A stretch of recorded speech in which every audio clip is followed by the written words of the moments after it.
What is poppin', fam? Spanik here, the coach of the New York Rangers.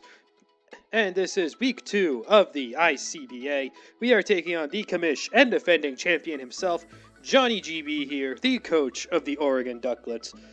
Very, very good friend of mine. We've had a lot of close battles in the past in ICBA.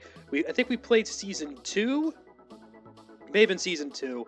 And we lost that game 1-0. And we played last season, week 1, and when we did win that game, we won that game 2-0. So this is a nice rubber match here. Third straight season we're playing each other, and hopefully it's a good game. Hopefully it's a good game. Me and Johnny always have had good games, so hopefully this is no different. And just a brief rundown of the team I am bringing for this week. We have a Choice Scarf Rotom Heat, because it actually has enough speed to outspeed a Scarf Mamoswine. So I brought this mainly to check Talonflame, because I knew Talonflame was going to be a problem for me. And really to check Talonflame and Mamoswine. Also just pivot around, because you have stuff like Scarm, which could threaten Scizor. Speaking of which, Scizor is an SD Roost to attack set. 2 attacks being Bug Bite and Bullet Punch, because I figured that's really all I need. Actually, no, wait. No, I didn't have Roost. I had a Secret Tech on this thing. I actually had Hidden Power Rock on this Scizor for his Talonflame. I remember I had Roost on the original team, but then right before I sent it to my boy Eric to get a gen, shouts to him, I changed Roots for Hidden Power Rock, because I figured either Talonflame or Scarm was going to be the Scizor answer, because he really had nothing else for it. But then again, both kind of get checked by Rotom Heat. But yeah, Scizor is kind of just there to just really clean up the game. I could pick off something like Mega DN for his Agadel with Bullet Punch if I'm able to get enough chip on it. Hidden Power Rock, I EV'd this, so Hidden Power Rock plus Bullet Punch could kill an offensive Talonflame. So let's say I catch Talonflame on a switch in with Hidden Power Rock, I could click Bullet Punch and kill it. Although I think Scarm is probably going to be his initial switch in to my Mimic Scizor. We have here, next up we have a Spadef Rhydon, which is really just built to take on his Dagonadel. I really need a good answer to that thing, and unless he's like Z Draco or something, this could take it on. Same thing with my Cryogonal set. It's an AV. It's AV, and I have enough. It's AV, and I actually do live a +2 Fire Blast from the Dagonadel. I don't live a Z Draco though, so if he's like Z Draco, I gotta really scout for that early. Liepard is kind of my go-to check for Dagonadel, because I have Focus Sash, and I have Thunder Wave, Nasty Plot, 2 attacks being Hidden Power Ground and Dark Pulse.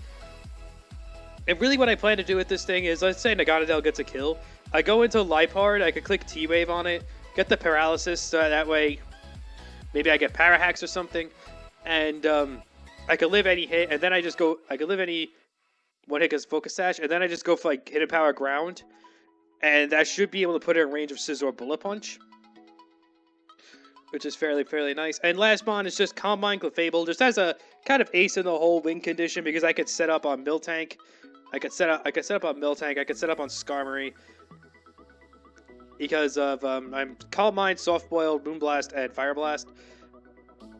I was really built to set up on his excuse me.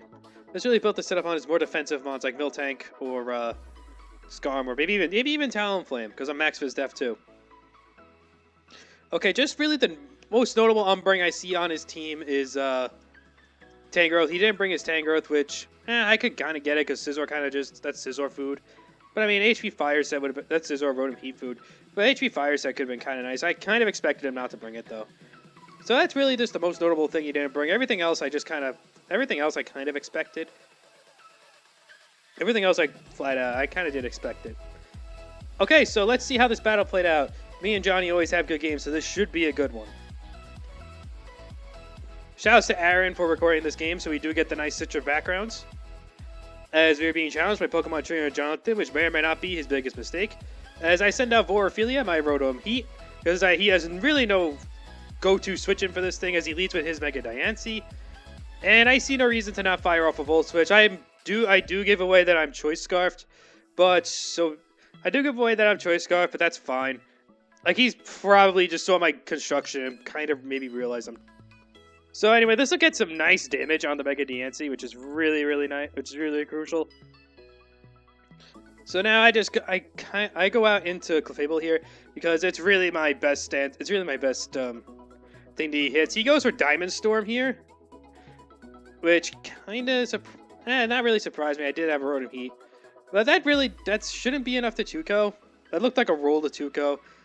So I'm just gonna. He goes for Protect here, which yeah, okay, just to scout what I want to do. I get it. As I go for the Soft Boil because I kind of wanted to scout what he wanted to do here. Figured he couldn't kill me with another one. So I figured I'd go for Soft Boiled. Now here I decided to go for Calm Mind, just to really kind of put the pressure on him. As he does go for another Diamond Storm, and he gets a higher roll this time. As I do go for the Calm Mind here. Kind of did that to light a fire under him. I love this background, by the way. Oh my god, it's really nice. Shouts to Aaron. I told him to surprise me with the background, and he gave me this one. It's really, really nice. Kind of gets that fall vibe. As he does go for the next Diamond Storm, and it actually gets the roll and takes me out. Which I guess is okay. Clef really wasn't needed for this game. Like, I really didn't need Clef to win this. So I go into Elisa here, my Scizor.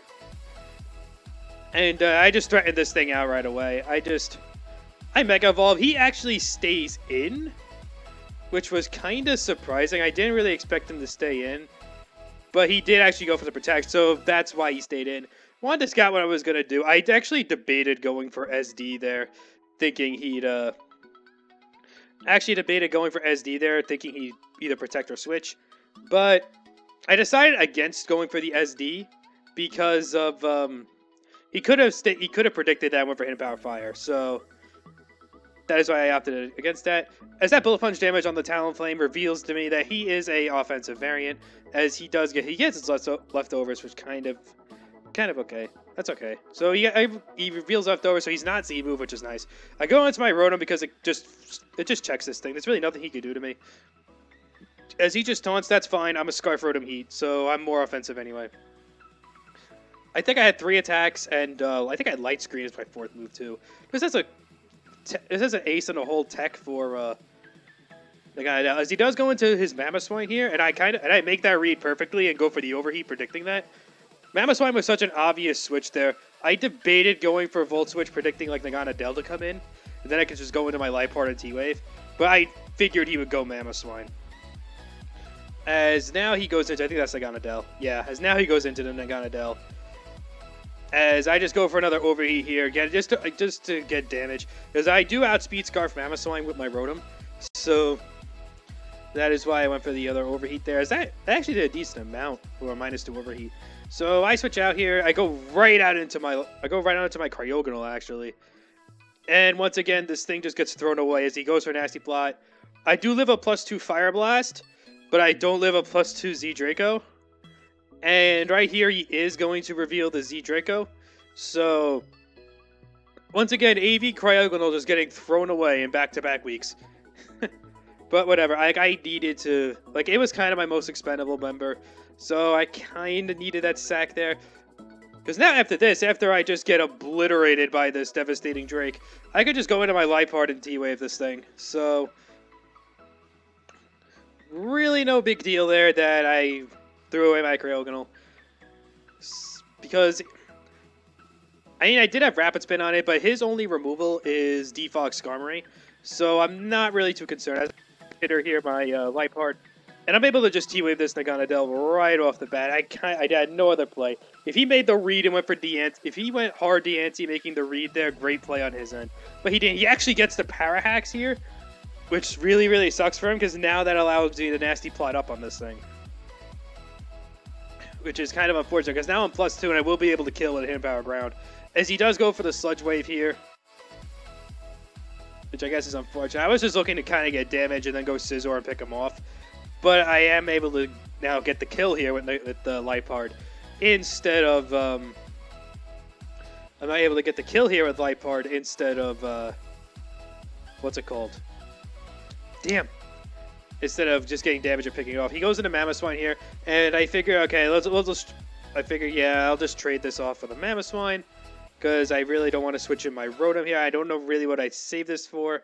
I guess Skarm if he's Fizz Def. But I mean, Deante's faster than me, so really no use, as he is the Gator special, so he is going to die to Life Orb. As now I go out of my Rotom because, once again, he really doesn't have a good switch into this thing. As Talonflame comes back in, which is actually pretty well. He probably predicted me to go Scizor there. As he does switch out his Talonflame, I believe, into his Miltank, yeah. And this Miltank actually becomes a pain in the ass in the late game. I go for T-Bolt here because figuring maybe he sacks it off, but nah. Also to gauge damage on the Miltank, and that is kind of revealed to be a Spadef Miltank because I am a more offensive Rotom Heat. As I do switch out here and I go into my Rhydon because I really don't know what this Miltank wants to do. If he Toxic's fine. He just goes for Milk Drink, which is okay by me. And I think here I just have to go for Stone Edges and just try to chip him down as much as I can. Because Rhydon's really not that useful anymore now that Meganadel is dead. So now he just goes into his Skarmory here. As I am able to fire off a Stone Edge, we connect, and it does a pretty good amount of damage to that Skarmory, and that's a really good first step, because I need this weekend for Scizor to just eventually clean up the game. As he does double back out into his Miltank here. I believe I Earthquaked. Oh, no, I doubled. I think, back out on the Rotom, yeah. So he does make the read there, doubling, going out into his Miltank there, predicting my Rotom. As now I Volt Switch, and he actually stays in this time. I do get a crit on the Volt Switch, which kind of sucks for him. But that crit did about the same amount as the Thunderbolt did. So I go back into this, thinking maybe he Toxics here. He gets his Rocks up, that's fine. I really was a little bit cautious because of getting my Rocks up, forcing the Defog with Skarm. Because, I mean, at this point, I really didn't want him going hard Diancie and Magic Bouncing Rocks. Because I kind of need my Rotom Heat to I can't let switches with my Rotom Heat get limited because that really pressures his team. As I go for Earthquake here, kind of predicting the Diancie to come in. So I thought he'd probably go Diancie there, expecting me to go for my own Rocks. Because I kind of had no reason to not go for Rocks now because, I mean, his Rocks are already up on my side. So he goes for S-Toss here just to get some damage on me. I was I was kind of precarious of two things. One, I was pretty sure this Miltank was packing Fire Punch, so Scizor just couldn't flat out use it as setup fodder. So yeah, now he switches out into, I think, Skarm here. Yeah, because I did end up getting my Rocks up there, because now it forces Skarm to Defog, which is pretty nice, because he can't let Talonflame get weakened. And Miltank with Rocks up just kind of... Yeah, right now his win condition is Talonflame, because Bullet Punch is going to be able to take out the Diancie from the range it's at. So right now Talonflame is kind of his win condition. So he does Defog there. I just Stone Edge again. And I am going to be able to kill the Skarm here. I don't think that crit mattered, judging by how much Stone Edge did before. And now here he's going to go back out into his Miltank. I can't re-get my Rocks up because I'm afraid of him doubling out into his Diancie here. As he does just go for Seismic Toss again. And it's just really going to be a Stall War here. I'm actually for Earthquake, predicting him to go into the Diancie. And it's just kind of going to be a giant Stall War. With this Miltank, me kind of playing preventive, because I don't want him going out into Diancie expecting me to get my Rocks back up. And then I just get Rocks back on my side and I can't get rid of him, because the Skarm is dead. So now I just go for Stone Edges here. I know for a fact he's going to go for the Milk Drink here, or double out into Diancie. One of those two is going to happen. So I decided to switch out here into my Scizor, I'm pretty sure. No, I go back out into my Rotom. I should have maybe went Scizor there. But this thing didn't reveal his fourth move. And at this point, I was kind of certain his fourth move was Fire Punch for my Scizor. Because it kind of makes sense, because the Miltank, if it's not Miltank, Scizor just sets up an SD on the Miltank and just wins.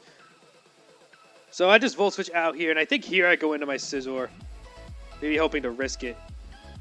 As, yeah, I do go out into my Scizor here, just maybe risking him having Fire Punch. As he goes for S-Toss here. Doing a decent amount to my Scizor, and I think over here I just say fuck it and SD. I think over here I say screw it and SD. No, I switch out. I should have maybe said screw it and SD'd. But now I go back out into my Rotom, expecting, okay, if he has Rocks, he reveals them now. But he does actually double out into his Talonflame. Therefore, I kind of am convinced he doesn't have Fire Punch as his fourth move. So I believe I just T-Bolt here. No, I Volt Switch, and actually, I don't think it takes it out. He lives on... He lives on just over 25%. As I go out my Rhydon here, because this Talonflame really can't touch me. He goes for SD, which is fine. Because even with an SD, Rhydon's a really, really thick bull. Even though I'm a spit def, I don't even think a +2 Brave Bird would kill me. Or Flare Blitz. He would go for yeah, either or wouldn't kill me. He does go for Roost here, which actually surprised me a bit. As I believe I just go for the Stone Edge.